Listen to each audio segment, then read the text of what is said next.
From Kurtco Media. And while he was test driving it, somebody was riding their horse down the street. The horse went to jump over the top of the three-wheeler, landed on the three-wheeler. No time to repair it. Put it in the trailer. Had his wife drive to Monterey from New Jersey while Dave stayed inside the trailer finishing the restoration. You And it was can't make these stories up. it's just absolute dedication, and you only do it in the Morgan. Hello, and welcome to Cars That Matter. I'm your host, Robert Ross. Morgans are unique vehicles. The British marque that's existed for over 100 years, survived world wars, and is still manufactured by hand. Initially a three-wheel vehicle built to skirt tax codes, Morgan expanded their offerings while maintaining an irrepressible sense of joy and a desire to drive. For this episode, I visit Dennis Glavis at Morgan West in Santa Monica to learn more about what makes a Morgan, and he would know. Dennis has been driving them for most of his life and importing them for more than 20 years. So what do you say? Let's go for a ride. Well, thanks for joining us for another episode of Cars That Matter. I'm here with an old friend, Dennis Glavis. Anybody who knows anything about Morgan motor cars knows that Dennis is kind of the guru of Morgans in America. Dennis, it's great to have you, and it's great to be here among some of my favorite cars. Yeah, it's great to see you again. I mean, we go back a long way, and just ask me whatever. You're too kind about being the guru. It's just the type of thing I just jumped in feet first, and 50 some odd years later here. Well, it's amazing how that happens. 50 years isn't that long in the history of Morgans, because the company was founded in like 1909, only a few years right after Rolls-Royce. So it makes it one of the oldest marques on the planet, and certainly one of the oldest marques still being made. Yeah, it was the world's oldest family-owned car company until about 4 or 5 years ago, when the family sold off 60%. I mean, the cost of designing and testing brand new models in this day and age is so exorbitant that even though the family had always done well, they needed more money. It's just to survive. They're a very small company, and they stay small, and that's why they're still around. Most small British companies would expand when they became really popular and start building thousands of cars per year for inventory. And then the first economic downturn or the first engine problem you have, you're kaput, you're gone. Well, one of the interesting things about Morgan, a lot of interesting things about Morgans, because they're like no other car in the world. I mean, two cars behind us, we'll talk about those in a moment, are ancient Morgans. But if you look at a brand new Morgan, you didn't know the difference, you'd swear they're all the same. It's kind of like, penguins or zebras. I mean, unless you're really familiar with those things, they mostly look alike.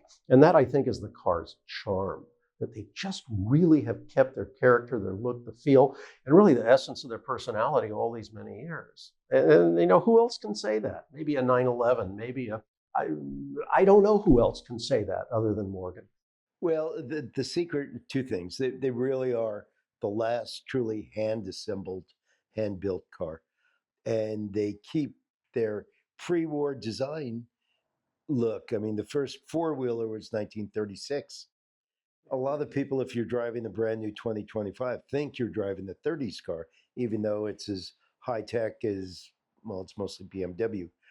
Brand new stuff. Well, we'll talk about that in a minute, because that is a real event. The fact that we've got the new +4 here for the first time. It's a remarkable homecoming for Morgan, a car that we've kind of been looking forward to for a few years now. And of course, America is always kind of last on the list to get the good stuff. Well, the only good thing about that is it allows the other markets to test any shortcomings, any problems, and for Morgan to bring out either Series 2 or just upgrades. And Morgan's not that big on, they don't have like yearly changes. Right. They have changes or continuous through production as they find the need to change, the need to improve. So you could have a lot of improvements, at a car built in September, October, as opposed to what the car was being built in January or February. This Um, sounds like Italian cars from the 50s and 60s. I mean, no two are alike almost. And yeah, well, that's a the charm. other thing that, I mean, one thing I love about Morgan's and got so deeply involved is it was very similar to when I first got involved in the Ferrari world back in the mid 70s. They were both family owned companies. You talk about Morgan being, making their first four wheeler in 1936. That was heresy. I mean, that was these guys were that was completely antithetical to what Morgan had been before because they were called cycle cars, three wheelers. And of course, today that's utter absurdity. But back then, it was how the British, who didn't have Rolls Royce money, got around. Yeah, and their main advantage in building three wheelers were the tax codes.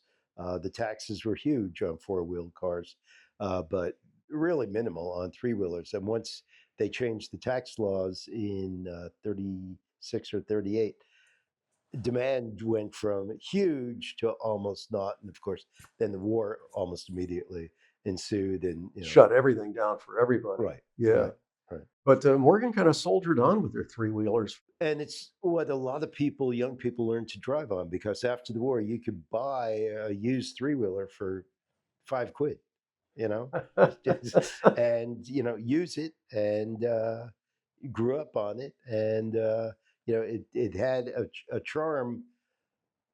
The same thing as motorcycles. I That's mean, it's just absolutely kind of true. a more comfortable. Well, that's what got me into Morgan, Dennis. And that's, I think, probably when we met. I had a motorcycle wreck, the first of an otherwise uneventful career of motorcycle riding. I count myself fortunate for those many decades without incident.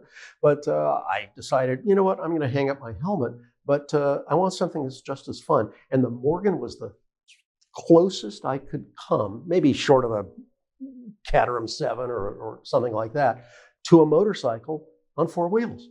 And what a brilliant experience. There's just nothing like it. Yeah, the building, they've had certain constants in their philosophy. Lightweight is one of them. And in a lightweight car like a Morgan, I mean, you just get so much more feedback, through the steering wheel, through your fingertips, everything the car's doing. I mean, the old, you know, uh, Road and Track article that said, when you went over a cigarette butt, you knew if it was filter tip or non-filter, things like that. Went over a dime, if it was heads up or tails up. You just had this rapport that went through your fingertips into your brain, and you built this wonderful relationship that you became one with the car. And that it was the negative things too, but the negative things were things that gave it character, that made you work on the car and just have a certain pride. It was just like grooming your favorite horse. I mean, it made it that much more of an intimate relationship than just an appliance like vehicles have become now. That's absolutely true. Well, I know when I made the Morgan discovery, it was one of the most brilliant ones in my automotive experience, just because it was something unlike any other car I'd ever driven. And the fact that they're still available today in a new and improved form, it's an opportunity to kind of move forward. But you can also move back in time. The car that we're sitting behind us has a JAP engine, which was a kind of a stalwart, I guess, of English manufacturing for bikes and cars back in the 20s. And this thing, you drive this. Yeah, and race them. I mean, they were dual purpose machines. I mean, Morgan, when they started building three wheelers in 1909, by 1910, they were racing at Brooklands. They were racing against Norton, was their primary competitor.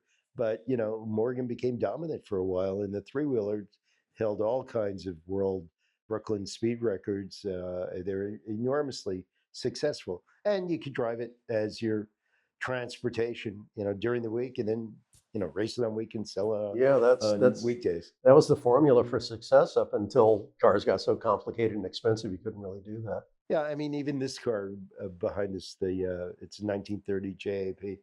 I got it from a elderly discovered rocket scientist in Utah. He also still has a 2013 Morgan three wheeler that he purchased from us, one of the first new five speeders. It turned out that it was restored by Ron Garner and David Bondin, two very good, lifelong three-wheeler buddies, four-wheeler buddies who both do beautiful restoration. And Dave raced this at the Monterey Historics, and he sent me pictures of himself with Jackie Stewart and with Bob Bondurant in the car. And Dave restored it to take to Monterey, and he lived in Colts Neck, New Jersey. And while he was test driving it, that's horse country. Somebody was riding their horse down the street. The horse went to jump over the top of the three-wheeler, landed on the three-wheeler. No time to repair it. Put it in the trailer. Had his wife drive to Monterey from New Jersey while Dave stayed inside the trailer, finishing the restoration. And it was can't make these stories up. It's just absolute dedication, and the love that establishes, the bond that establishes. I mean, it's almost.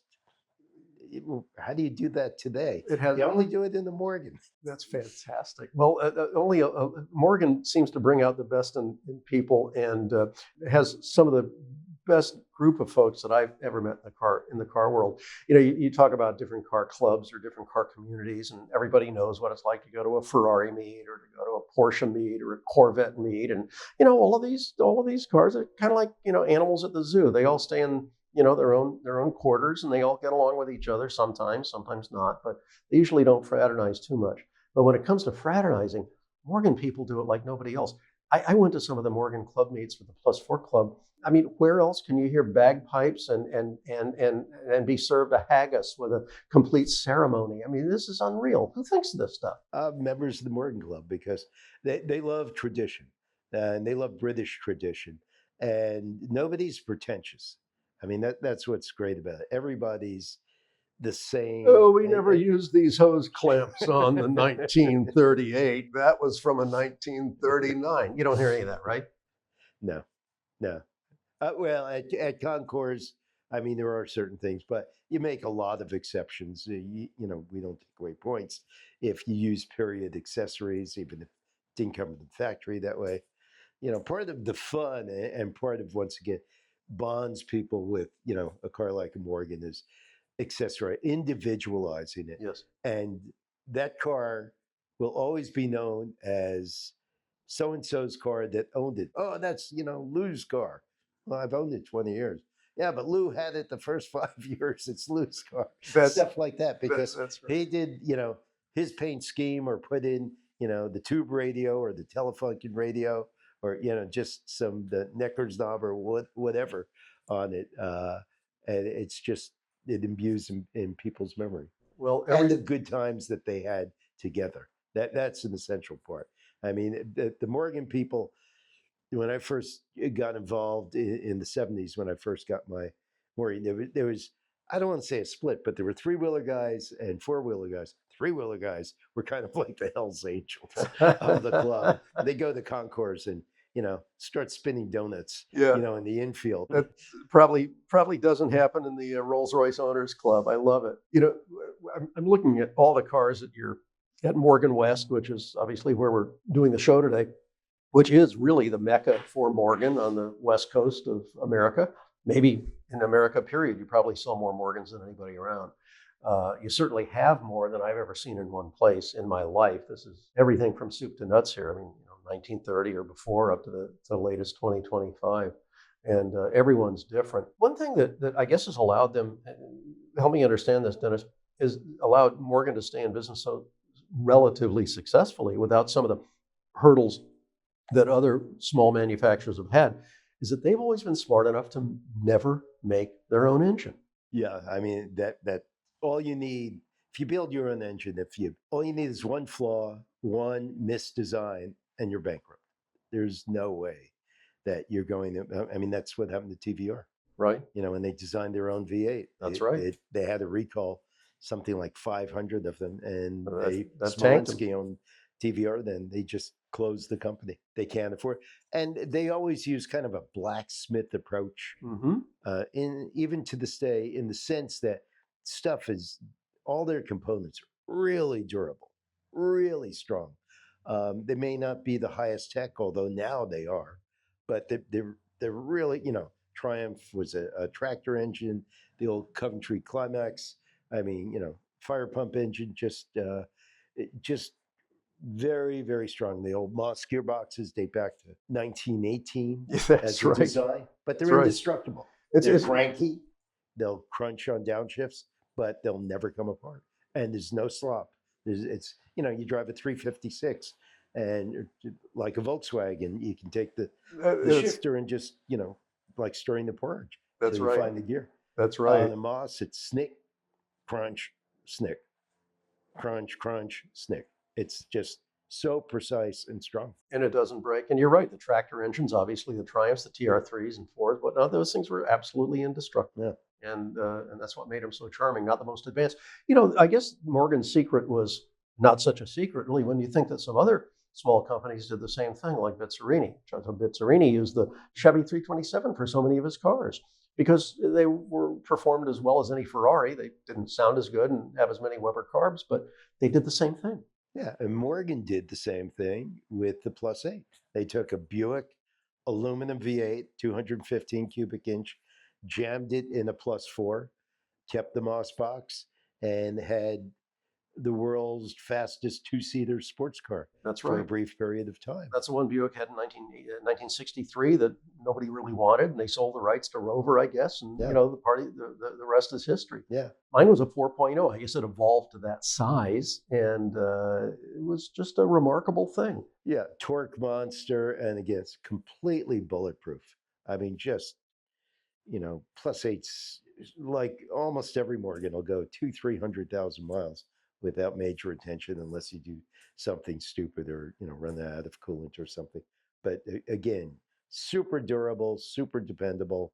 Not the fastest revving engine, but you know what?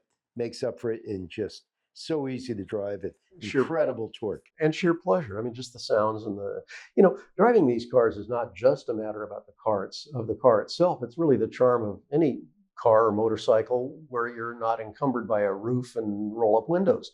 You've got the environment, the sky, the open air, whatever you smell. It might be good, bad, or indifferent, but you're really going to be a part of the experience. Well, I'll tell you a quick story about that. When I first moved from Northern California, Santa Cruz, down to Southern California to open Morgan West, I tried driving my Morgan Plus 4 four-seater every day like I did. I didn't own a normal car in Northern California. I had this beautiful windy road through horse country commute to Los Gatos. So I just drove, either Morgans or, when I had my Ferrari or Cobra, but mostly Morgans because I just loved it.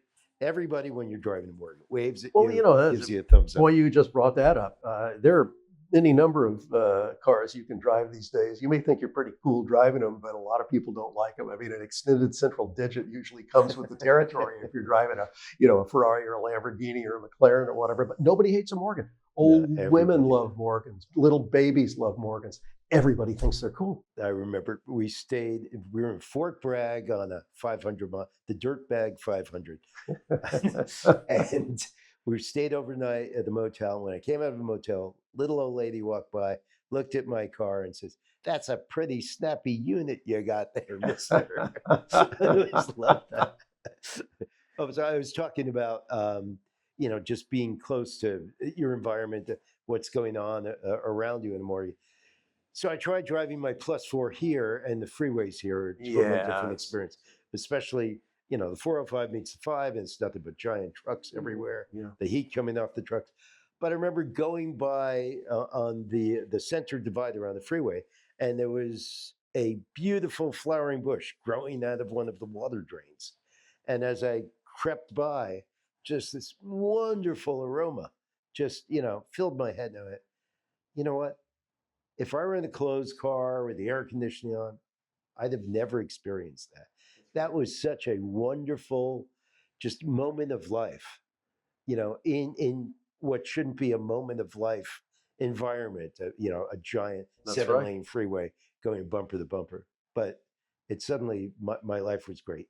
That's fantastic. Well, I think life is great when you're behind the wheel of one of these things and have either 3 or 4 wheels under you.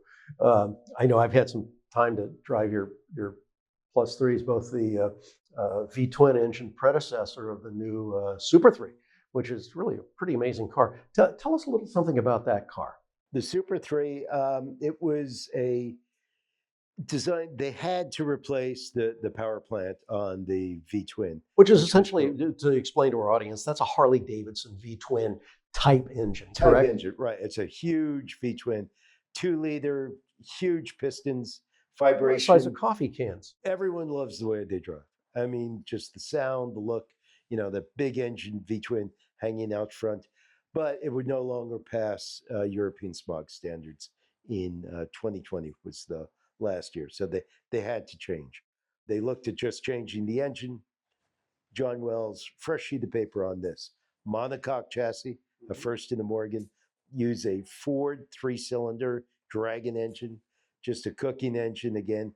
Should last hundreds and hundreds of thousands of miles. 115 horsepower, more horsepower than the V twin by quite a bit. In a car that Uses- weighs, It weighs about 1,280 pounds. sure. So you get great acceleration, 130 mile an hour top speed. And use the same Miata gearbox, one of the world's best gearboxes. That's right. 3-wheel ventilated disc brakes instead of just the front. Just a great driving car. I mean, aluminum body, leather interior, no plastic. I mean, that's one of the great things about Morton. There's no plastic. It's just delightful. And I mean, I've done 250-mile long trips in both. You'll be tired just from the vibration. You'll be excited and thrilled when you get to your destination. But you do the same thing in the Super 3. You're like brand new. Yep. And both vehicles, everyone on the freeways creeping over, hey, what kind of, car is that? What's that? Or trying to take your picture or just, giving you the thumbs up and getting closer and closer. But it's just, you get so much positive feedback. It's wonderful. And it's just the handle, I mean, just high speeds feel great. Like Peter Egan described it, you're flying on the ground. That's It's right. just like you feel like you're a biplane pilot, inches above the ground. Wasn't he a great writer? Yeah. He could describe best. he could describe a car experience Yeah. like He and not LJK separate. Well, funny. I was just going to bring him up because LJK Setright was my automotive journalist hero. Yeah. No one could tell a story like Setright. Yep. And he looked about as eccentric as he was insightful. He was an incredibly good writer. Yeah, and he would compare cars to his Stradivarius, which I guess he owned one and played one, and yeah, he was Motorcycles, cars, just shotguns, he was an absolute virtually everything. inspiration. You read him and you were there. Yeah, absolutely there. Henry Manny was another one. Yep. Henry Manny's coverage of racing, Formula One racing, back in the early days. That's right. I mean, nobody described it better. That's right. Absolutely, just a master. Absolutely, you're there when you read. Absolutely. And that's the stuff that when you're a kid, you're inspired. I mean, that's why I went to the Morgan. I think from the time I was about 10 years old, maybe 11 years old, I started getting Sports Car Illustrated, Road and Track, Car and Driver. all the magazines. You start reading Manny, you start your car magazine. And you're living it, and you just go, oh God, this is what I want. This one, and I wanted the Morgan. Every time I saw a road test of a Morgan or I saw one on the street, I was just absolutely in awe. I was so enchanted.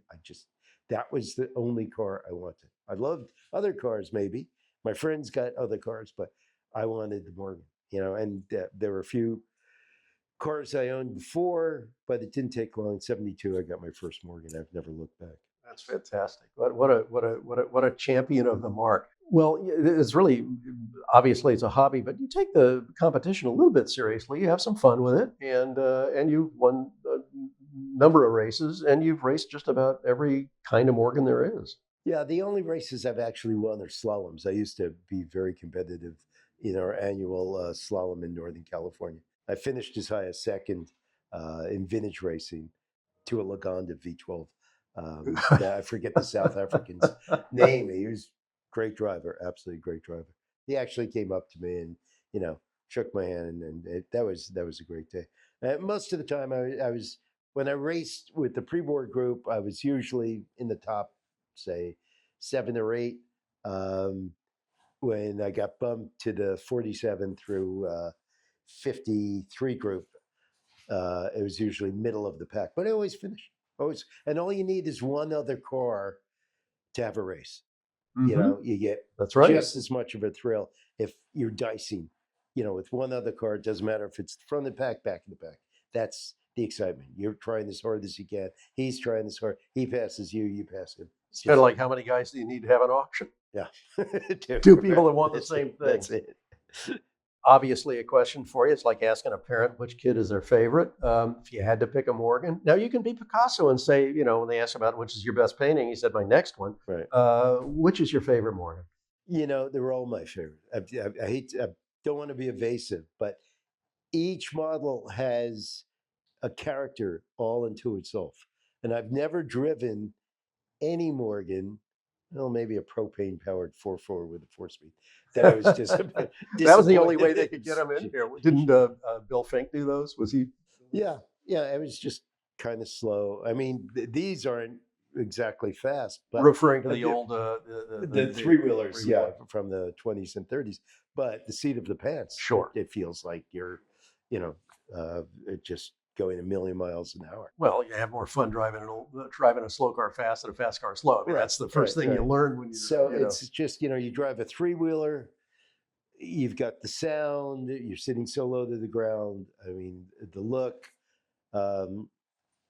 It doesn't get much better, but you get into like the new car, the brand new, you know, 2-stage turbocharged inline 4 from BMW with an 8-speed automatic, but it's got paddle shift. Sounds like a modern car. Wait a minute, what am I missing here? The fact that it's in a Morgan aluminum chassis, weighs 2,000 pounds. Actually, those weigh about 2,200 pounds.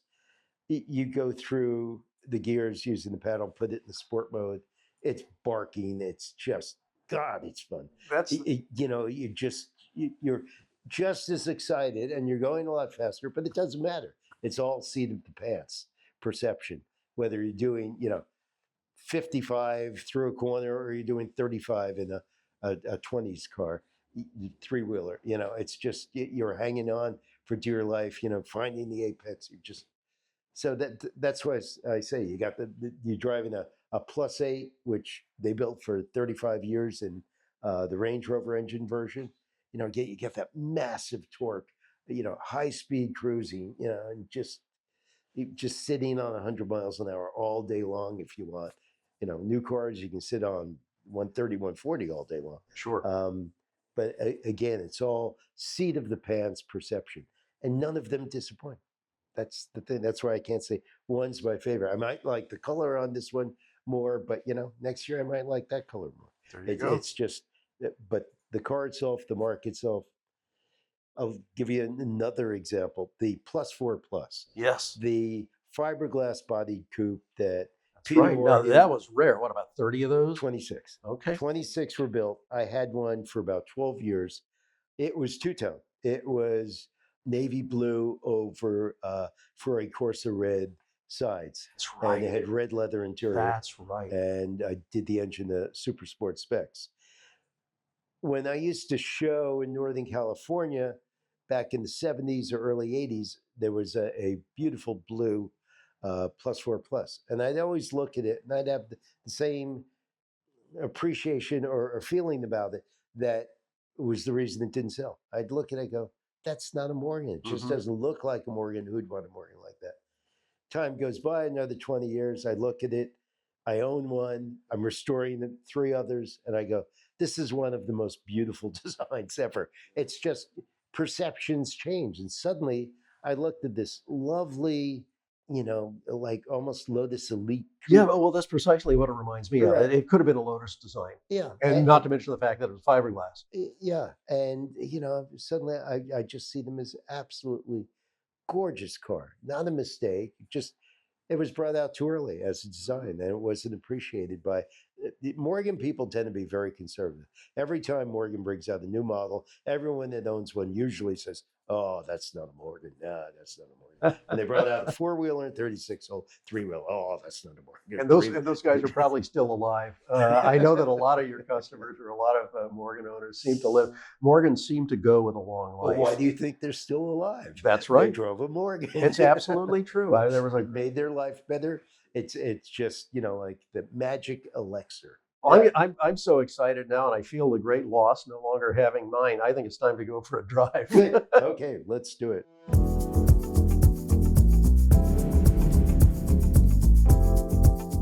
Do you want to build a car collection, but you aren't sure where to start?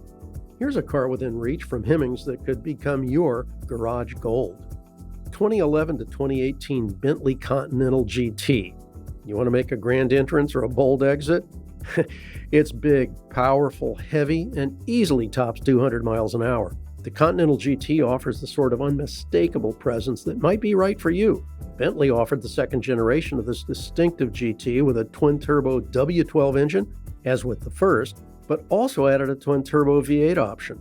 Either engine unleashes substantial power and torque to go along with the high-end materials throughout the car. Depreciation can kill the value of a Bentley for its first owner, but these second-gen cars are now available from $65,000 to $100,000. Good news for you, and that's with or without a convertible top.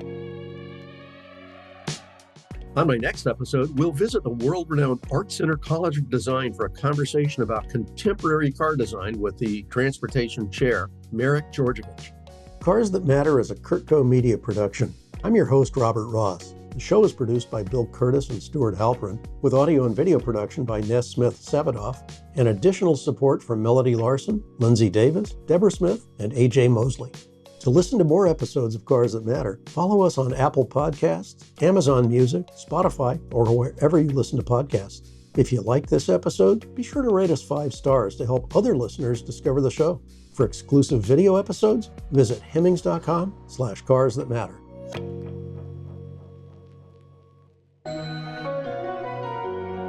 From Kurtco Media.